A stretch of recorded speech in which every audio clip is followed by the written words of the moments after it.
Well, good afternoon, ladies and gentlemen, and welcome to Facebook Live for another exciting season preview. This time, we're sitting down with the women's lacrosse team captains. Joining me today are Macauley Mikes, Katelyn Neillands, and Emma Christie. Welcome.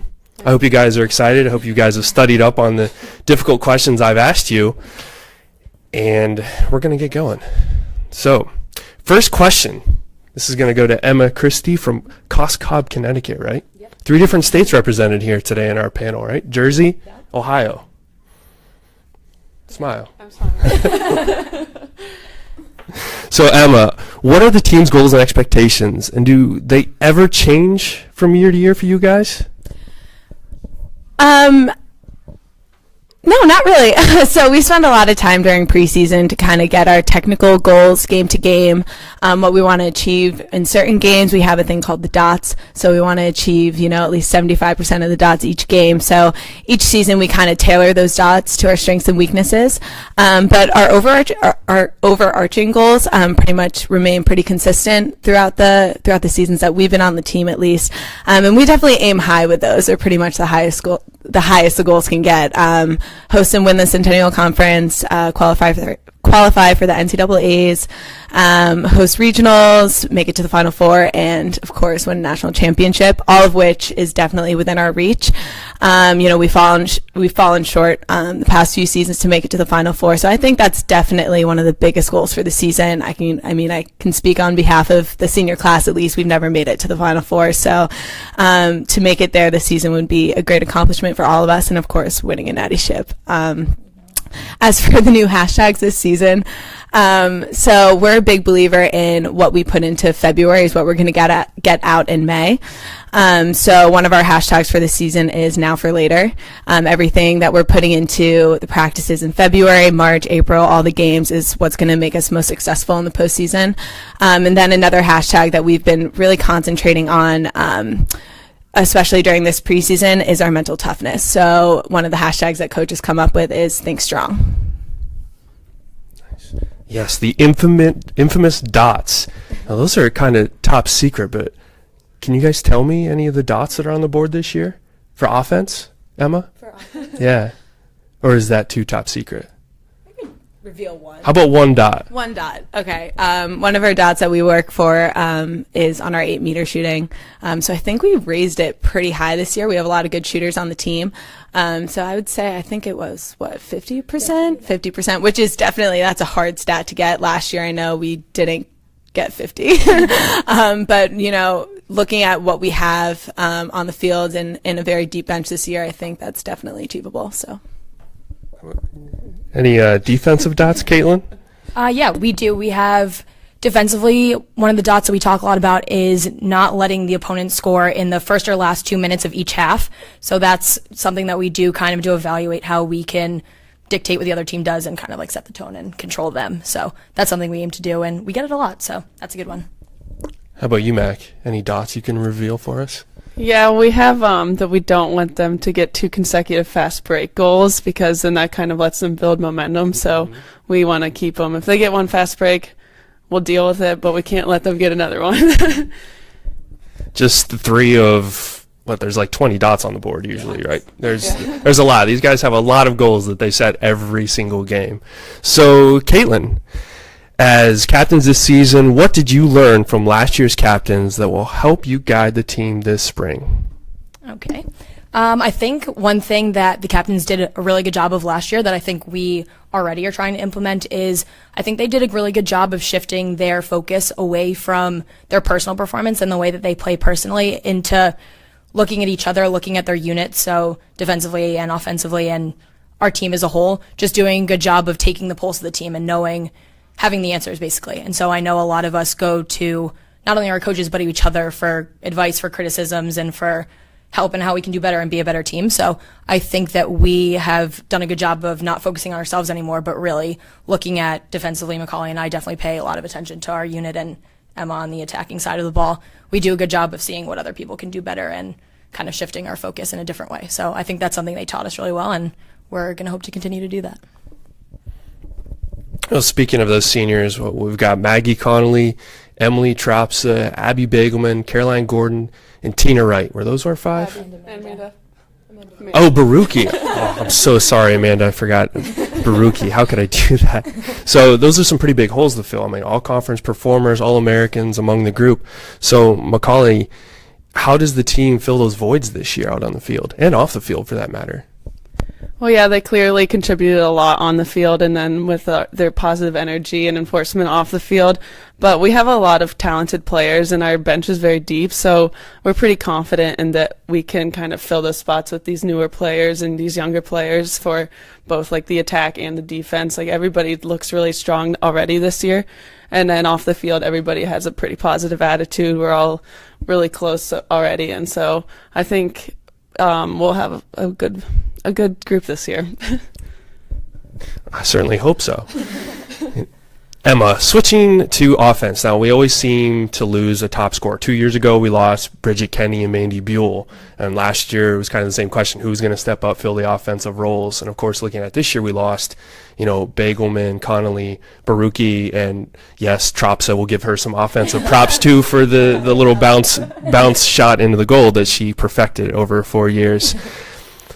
Who are some prime candidates to kind of take over some of those main attacking roles this spring? Of course, we have you, we have Landry, Willis, McLean, and some others out there too. But who's looking to pick up the ball, so to speak?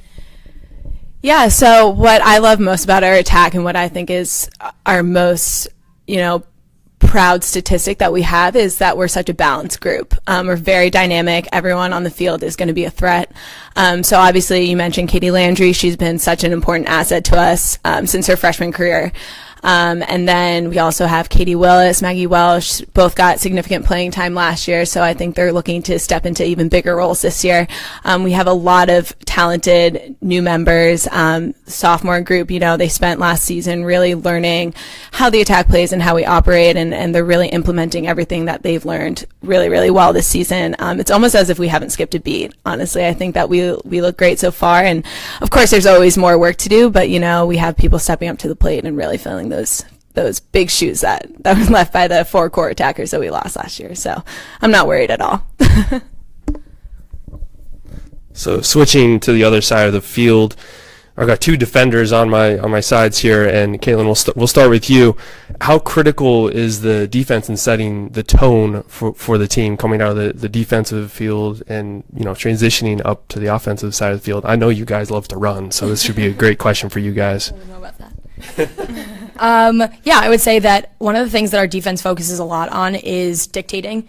And so we do a lot of work with setting the tone in terms of not letting our opponents play the game that they want to play, but more so telling them what they can do and control the pace. And so there's definitely a lot of times throughout the game that we want to push it. And oftentimes we run a double box. And so we don't have the 3 midfielders running up and down the field. So the advantage of that is we have a lot of fresh legs and people coming in and out really quickly. And so defensively, a lot of the times we like to put a lot of pressure on the ball and dictate what they can do. And also we work a lot in practice on transition, and our transition game is really important, something we focus on the dots as well. And so we definitely have an offensive-minded defense, and that's something that we really value in our game, and I think it makes a huge difference. So we could see a shot attempt from you at some point this season? Not going to guarantee it. So speaking of stats, sometimes in these lacrosse games, the attackers like Emma get all the glory and the final box score. But what you don't see a lot of times is the defensive pressure, the doubles off screens, and really pressing the action, causing turnovers, but not always necessarily getting the cause turnover in some of those errant passes. So defenders sometimes don't get a lot of stats, especially with the way we play. I mean, you guys are pretty spread out, like stat-wise, looking at the stat sheet. So for you guys, what do you guys take pride in when you're out there on defense, besides getting those dots? I think we're a very good team at holding the opponents to fewer than 6 goals a game. That's one of our goals, is to keep our opponents at fewer than 6 games. And I think last year our average was 5.8 goals allowed per game. So that's obviously a huge part for us, and we want to be nationally ranked and up there, keeping those opponents not scoring. So that's a huge thing for us. And also we're just a very composed defense. Like, we can go out and put high pressure and make them turn over the ball, or we can settle in a man-to-man kind of situation and let them make the mistakes themselves too, without us necessarily having to go out to get the interception. We kind of force them to make a mistake on their own. How about you, Katelyn? Anything you take pride in out there in the field? Getting every ground ball? Yeah, of course. I would say that another thing, going off of what Macauley said, is that we work a lot with Shannon, our goalkeeper, on forcing bad shots or like low angle, low percentage shots. And so I think, again, like Corey said, a lot of the times we aren't getting the statistic for a caused turnover or a ground ball, but we're giving them bad looks at the goal. And so Shannon has a higher percentage chance of saving their shots. And so I think that's another way that it may not reflect in the stats as much, but at the end of the game when we win and they have less goals than we do, that's kind of way that we focus on that. Well, you guys got a little taste of competition this past Friday. We had the Wales national team on campus today, kind of a whirlwind tour for the Wales team. They played all over the eastern seaboard here and ended up playing us after playing Mount St. Mary. So it was a pretty competitive game. You guys came out on top 13-11. Wales certainly gave you guys a good run. They had some good looks at the cage. I felt gave you guys a lot of good looks on the field. What are some things you guys learned from the game? How about you, Emma, offensively there? Well, first of all, the game was a lot of fun to play. It was super interesting to play against an international team. Offensively, I think we learned that we have a very deep bench for offense. The new players are really coming in, making plays, scoring goals. So yeah, I think that's definitely a really good look to have, especially in the coming years. Not even this season, but the season's coming up. The attack is going to keep on keeping on. So I think that's great. I mean, I know new members coming into a team, playing at a college level is definitely a hard adjustment. And I think all the first years and the sophomores played really, really well that game. So it looks good. How about you guys? The Welsh, I mean, they were aggressive on offense. When they got in front of the cage, they were going to whip something hard at the goalies. So it was up to you guys to try to push them out and keep them out of that crease area. Yeah, I think that, like Emma said, I think we realized definitely how deep we were. We did a pretty steady rotation of players, and everyone got a look on the field. So I think that those combinations that are maybe a little out of the ordinary for us, people that we don't usually play as much with, just seeing how we were kind of able to adapt and be versatile in that way, I think showed that we were deep. And also, I think even with the teams that we scrimmage, we traditionally scrimmage the same teams before the season starts, and then obviously throughout the season until NCAAs, we're playing all the same teams. So we have a little bit of an idea on just tendencies of different teams and different programs and how they are historically. And so this was kind of interesting to play someone that we've just never seen before. And so I know we heard about their age range before the game, and going from 18 to 42 years old was kind of crazy for us going in, but they were a tough team and super great shape, and they definitely gave us a run for our money. But it was cool to see how we could adapt to a team we didn't know anything about. So that was cool. Yeah, I was definitely surprised by how hard and fast they were running when we got into the final 10 minutes after having played their second game of the day. So I'm sure your answer was just as good as Katelyn. So we'll go to the next question here. And this is actually for Katelyn again. So we were picked second in the Centennial Conference preseason poll despite being the defending champs. Does that give you some added fuel to the fire as you guys enter the season? We were picked second last year too, and we won the championship, so maybe it's a good thing. True. I mean, we, for some reason, never seem to get out of that number 2 spot in the preseason polls. But to be honest, we don't really pay attention to the polls that much. I would say that it's cool to see in the beginning how we're ranked, and it's exciting when we're up top. I think we're 6th in the nation, which is good, obviously. But we don't really pay much attention to it. Obviously, we won the Centennial Conference, and I would say that Franklin and Marshall is typically our most competitive team in the Centennial Conference year after year. Maybe that'll change this year. We never know. But I don't really think we pay much attention. Obviously, we know we came away with the title last year, and it's actually interesting to see because we typically play, the way our schedule works, we typically play Franklin and Marshall as one of our last regular season games, and then we end up in the last 3 years seeing them in the Centennial Conference Championship. And so this year we played them much earlier in the season, so it'll be interesting to see how we can kind of develop, both sides, us and them, can develop our teams before maybe seeing them in the conference championship again. So it'll be cool, but I don't think we really care. We're confident.